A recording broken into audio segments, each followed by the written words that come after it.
Ana Paula Gonçalves, para nos trazer informações sobre o que aconteceu. A gente sabe que foi o que de pior, morte provocada, né, por uma doença plenamente evitável. Plenamente evitável. Né, Rodrigo? Precisávamos ter perdido essa criança? Claro que não. Mas e agora, daqui para frente, o que está sendo feito para tentar evitar que mais pessoas fiquem combalidas, Ana? Então, Rodrigo, é justamente isso que a gente vem aqui para reforçar, né? A população sobre esses cuidados, porque, bem como você disse, uma doença que é possível de evitar, aliás, não só essa, como as demais também, dengue, chikungunya, a gente sabe muito bem disso, né, Rodrigo? Nós voltamos então a falar aqui do Departamento de Saúde Coletiva de Bauru para trazer mais detalhes a respeito deste e de outros casos. Olha, a Prefeitura aí de Bauru atualizou, né, então, esse cenário epidemiológico das doenças de dengue, chikungunya e leishmaniose aqui na cidade. Infelizmente, como nós já noticiamos lá no comecinho do programa, a notícia não é boa. Esse bebê, em 4 de maio, né, foi vítima, 6 meses de idade apenas, foi vítima dessa doença. E essa é a primeira morte, então, pela doença aqui no município este ano. Ao todo, já foram confirmados 3 casos de leishmaniose visceral aqui em Bauru desde o começo do ano. A paciente que foi infectada mais recente, no mês de maio, está internada até hoje em tratamento. Então, para se ter uma ideia, no ano passado, Rodrigo, a cidade registrou 2 casos de leishmaniose com um óbito. E em 2020 foram confirmados 6 casos com um óbito. Bom, a gente vai falar desse assunto da leishmaniose, mas também da dengue, da chikungunya, com o Daniel Godoy, que é diretor aqui da Divisão de Vigilância Ambiental. Vai trazer mais detalhes. Essa criança era moradora da Quinta da Bela Olinda, você estava me falando, né? É uma situação que preocupa, como nós já dissemos aqui no início da participação, porque pode ser evitado, né, Daniel? Boa tarde. Oi, boa tarde. Tudo isso pode ser evitado com pequenos cuidados. Na realidade, se a gente cuidar do nosso quintal, se a gente destinar de forma correta o nosso lixo, tudo aquilo que a gente produz de resíduo, a gente não vai ter essas doenças circulando. São doenças que elas dependem fundamentalmente de lixo, de matéria orgânica, de folhas em decomposição. Então, um quintal sujo, um terreno sujo, você jogar o lixo no terreno baldio, você jogar resíduos de varrição, qualquer coisa que você tirou da sua casa, você jogar no terreno vizinho ou jogar na frente da sua casa, você está favorecendo que o mosquito da leishmaniose, ele procria ali e você tem o risco de transmissão da doença.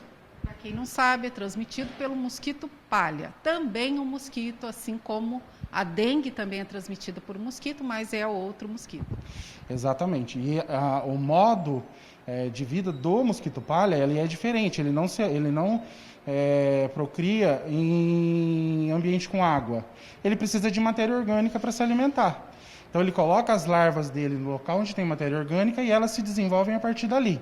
Então, se a gente mantém o nosso espaço limpo, a gente não tem criação de mosquito palha. Então, você diminui muito o risco da doença. Se a gente pensar em dengue, chikungunya, por exemplo, a gente tem que pensar na questão da água. Se a gente tem algum espaço em casa que acumula água, a gente tem que estar olhando se tem algum material no fundo do quintal que você não usa e ele fica ali acumulando água. Então, hoje a gente tem várias formas de destinar esses materiais de forma correta. Você tem o ecoponto, você tem a coleta de lixo para o material orgânico. Então, assim, não existe motivo para a gente ter transmissão dessas doenças. Porque a gente já tem consciência de como é transmitido e dos cuidados, que são cuidados simples. A gente não está falando de gastar dinheiro, de nada disso. É de simplesmente você ter consciência e olhar o seu espaço. Não jogar o seu lixo em qualquer lugar, né? Você ter responsabilidade por aquilo que você faz. Agora, falando um pouco da dengue, Daniel, nessa semana mais 72 casos da doença foram confirmados aqui na cidade, são 2.584 casos, né, de dengue aqui no município, com 3 óbitos. Então, há 490 casos ainda suspeitos. Como é que você avalia esses números? A gente tem uma grande quantidade de casos, né? Se você pensar, a gente não precisaria ter óbitos, né? Se a gente não tivesse casos de dengue, a gente não teria esses 3 óbitos. Como eu falei, a forma de evitar isso é simples. A gente está passando agora por um momento em que a gente tem um período mais frio e mais seco. Então, a tendência é a diminuição dos casos, a gente já observa isso, você vê que tem menos casos aguardando confirmação agora. Só que isso não é motivo para a gente relaxar, né? A gente está fazendo o levantamento esse mês do índice de infestação da cidade de novo. É possível que esse índice seja mais baixo justamente pelo que eu falei, a gente está num período mais seco, só que a dengue não para. A gente vê, antigamente, quando começava a esfriar, você já tinha uma diminuição abrupta de casos. Hoje a gente não percebe isso. Diminui sim, mas a gente continua com transmissão. A gente tem transmissão no município o ano todo. Hoje a gente não tem só dengue, chikungunya circulando. A gente está falando de leite, mas tem também Covid circulando ainda. Então, são uma série de doenças que elas mexem com o organismo. E a dengue, chikungunya e leishmaniose a gente pode prevenir de forma prática. Então, não tem sentido a gente ter esses números com um cuidado tão simples. O município continua com o trabalho de conscientização, os agentes também passando em locais, por exemplo, que oferecem mais risco? Sim, no mês passado a gente fez um mutirão de notificação dos terrenos baldios. A gente fez esse mutirão nas áreas onde a gente tinha mais casos de dengue e onde a gente tinha muitos suspeitos aguardando o resultado. Então, a gente notificou mais ou menos 1.800 pessoas para a limpeza dos terrenos. Nesse mês ainda a gente fez um grande mutirão. A gente acabou retirando mais ou menos 1.000 toneladas de lixo, de material inservível. Fora isso, os nossos agentes continuam passando de casa em casa, fazendo o trabalho tanto de educação das pessoas, levando as informações, como fazendo o tratamento também daqueles criadouros, onde é necessário a gente usar larvicida. A gente continua fazendo a aplicação de inseticida também nas áreas onde a gente tem casos positivos. Hoje, falar para você, a gente vai ter que fazer isso na cidade toda. Então, a gente está fazendo bairro a bairro a aplicação do inseticida.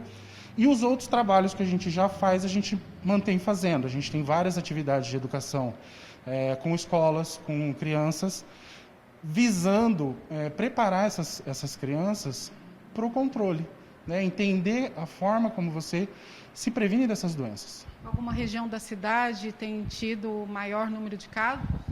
Olha, onde a gente estava predominante é no Jaraguá, né? O bairro Jaraguá, ali as adjacências, mas isso está mudando constantemente, porque a gente já tem a Vila Industrial também com uma quantidade de casos importante.